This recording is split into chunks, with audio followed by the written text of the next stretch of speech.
define o que é certo e o que é errado? Bom, talvez um código moral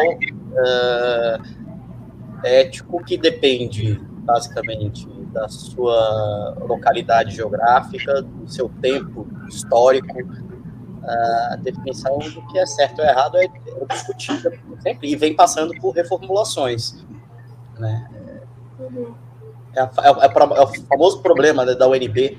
No início, o vestibular da UNB era VOF, e aí teve que mudar para COE. Teve que mudar de verdadeiro para falso, para certo e errado, porque certo e errado já contempla que, bom, é certo agora, mas... bom, então, assim, é complicado a gente falar, por exemplo, julgar uma... Não estou dizendo que não possa fazer, porque a gente faz mesmo, porque a gente bota medo. Mas você julgar uma outra religião que vive em um outro lugar físico, geográfico, ou historicamente há 500 anos atrás ou há 1000 anos atrás.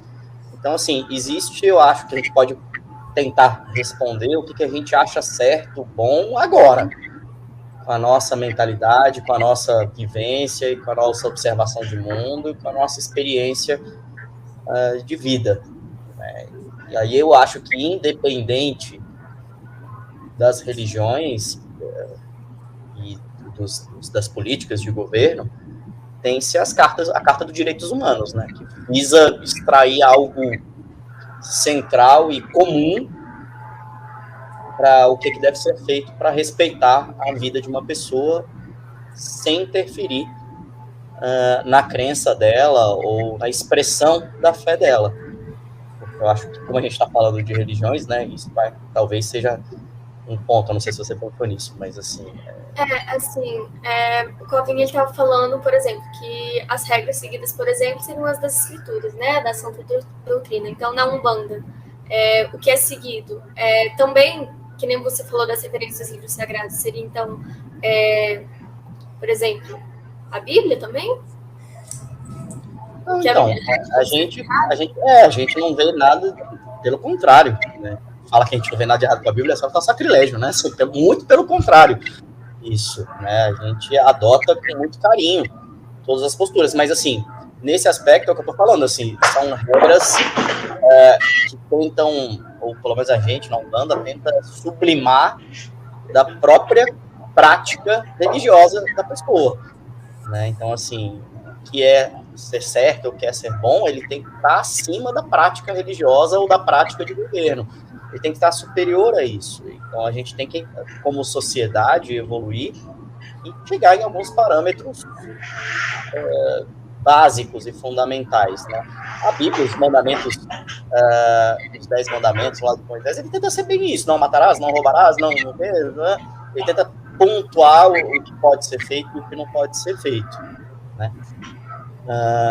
Mas eu acho complicado a gente fazer isso sem interferir na prática religiosa de outras pessoas, porque, de novo, cada um tem expressões da religiosidade, expressões do espiritual diferentes, tem vivências diferentes, tem experiências de vida diferentes, e essas diferenças têm que existir, tanto na prática quanto na vivência, mas desde que tenha-se um conjunto de regras sociais mínimo que soberana tudo isso.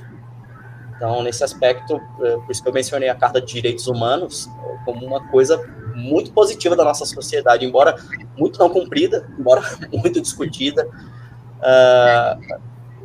Vai dar direito humano para vagabundo, vai dar direito humano para ladrão, vai dar direito humano porque é um ser humano, porque a gente tem que ter, como sociedade plural, alguns caminhos únicos. Então, assim, alguns caminhos certos, alguns caminhos que a gente considera hoje, 2020, como bons para a convivência humana nas diferenças. E eu falo muito isso porque o Sami também, talvez, né? Nós vivemos, praticamos fés religiosas extremamente delicadas com relação à aceitação, com relação a preconceito, com relação à agressividade, com relação à falta de conhecimento, que gera todas as outras complicações. né? Já dizia o ET Bilu, né? Busquem conhecimento. Eu queria que o próximo a falar fosse o Sam, porque eu tô achando ele muito quieto. Opa! Bom, tá. Além das coisas que o Conforto falou, que eu concordo bastante, nós temos na religião muçulmana 5 pilares árabes, né? De 5 pilares muçulmanos que a gente tem que seguir. E eu acho que esses pilares, ele acaba dando norte, igual o Conforto falou, na questão de viver em sociedade, porque uma coisa puxa o bem-estar. Por exemplo, um dos nossos pilares árabes, para a gente o principal, que é considerar Deus um só, que não gerou nem foi gerado. Essa é uma das grandes diferenças das religiões que estão aqui sendo comentadas. A gente não acredita que Jesus e Deus é a mesma pessoa. A gente acredita que Deus é acima de tudo, que Jesus é um profeta que veio enviado para propagar a palavra de Deus, mas que ele não é a mesma pessoa, que ele nunca vai chegar perto de Deus. E isso também para o nosso profeta, que é Maomé. Então, esse é um pilar muito importante para a gente, acreditar em Deus como um só.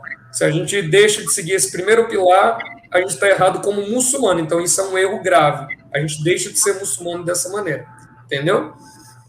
Então, assim, Maomé e Jesus, por exemplo, estariam no mesmo patamar na questão de... Sim, perfeito. Nenhum mais certo que o outro, no mesmo nível. Tanto Moisés, quanto João, quanto Lucas, Abraão, todos no mesmo nível. Então, esse é um grande pilar, que faz a gente saber o que é certo e o que é errado. Segunda coisa que a gente tem que fazer, a gente tem que rezar 5 vezes ao dia. Essa oração, ela veio depois do livro Alcorão, ela vem com as sunas, né? Que a gente tem um segundo livro, que esse livro ele ensina você a rezar. O Alcorão, ele contava a história de tudo que passou, mas ele não ensina você a rezar. E aí você aprende com o livro a Suna. E aí nós temos também o terceiro pilar nosso, que é o dízimo. Então, o dízimo ele é muito sagrado para a gente. E ele pode ser feito de qualquer maneira. Então, para nós, a gente não tem uma amarração quanto ao dízimo. Ele não precisa ser salário, ele pode ser roupa, pode ser comida, ele pode ser qualquer coisa que venha beneficiar o próximo. Então, se você tem uma roupa, um agasalho, tem um cobertor na época de frio que passou e você deu para alguém, você está fazendo dízimo. Para a gente é mais ou menos assim. Lógico, se puder contribuir com dinheiro, é muito bom, né?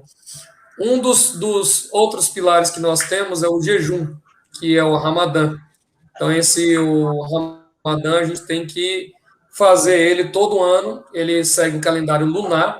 Então, de cada 355 dias em 355 dias, a gente faz esse jejum, que ele depende da posição da lua. Então, durante 28 dias a 30 dias, a gente jejua sem comer e sem beber nada para sentir na pele que uma pessoa que passa fome, passa necessidade, porque igual o Conforto falou, às vezes eu falo para os alunos, a gente não bebe água e nem come. Ele falou, mas a água é muito abundante no Brasil, mas às vezes numa região desértica, ela é tão importante quanto a comida, porque falta para as pessoas.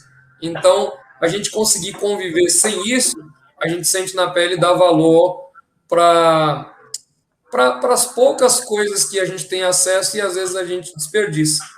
E o último, esse a gente tem que fazer uma vez na vida, quando mora longe, mas quando mora perto a gente tem que fazer pelo menos uma vez no ano, quando possível, que é fazer a peregrinação, que é quando a gente vai para Meca, né, que teve toda a história do nascimento da religião muçulmana, de quando mandaram matar o escravo, e aí Deus falou que só estava testando a fé, e aí pediu para a escrava fugir com o filho. Então, toda aquela parada, a gente tem que fazer exatamente o caminho na peregrinação.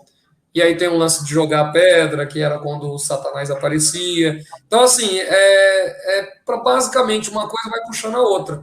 Então, com o dízimo, você vai sendo bom com a sociedade, vai contribuindo. A questão de rezar 5 vezes ao dia sempre está ligado a Deus. Ou, no caso, o jejum para sentir na pele o que um pobre passa. Então, a gente faz esses pilares árabes até para ficar mais próximo de Deus. Então, seria mais ou menos isso. Então, ele dita muito do que é certo e do que é errado para mim.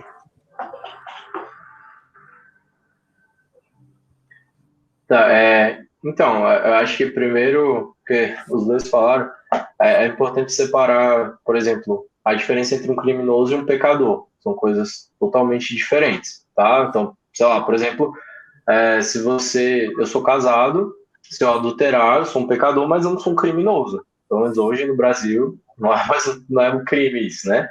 Então, eu acho que é importante separar essas duas vias. Apesar disso, por exemplo, a gente se baseia nos 10 mandamentos, todo o restante vai ser, mas lembrando que a gente tem aqueles 3 pilares, que seriam as escrituras, o magistério e a tradição.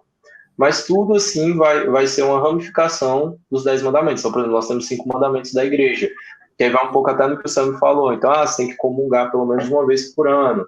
Você tem que, enfim, tem os 5 mandamentos.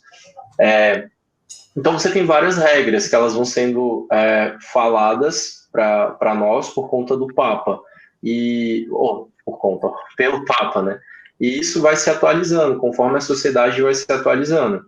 Então, um exemplo, você tem que levar em conta também o nível de consciência da pessoa, né? Então, a gente fala assim que quem não sabe não peca. É a santa ignorância que a gente chama, né? Ou seja, você pode entrar no céu e pecando várias vezes, porque você não sabia que aquilo era pecado, você precisa da vontade para pecar de fato, assim, para virar um pecado que a gente chama de mortal.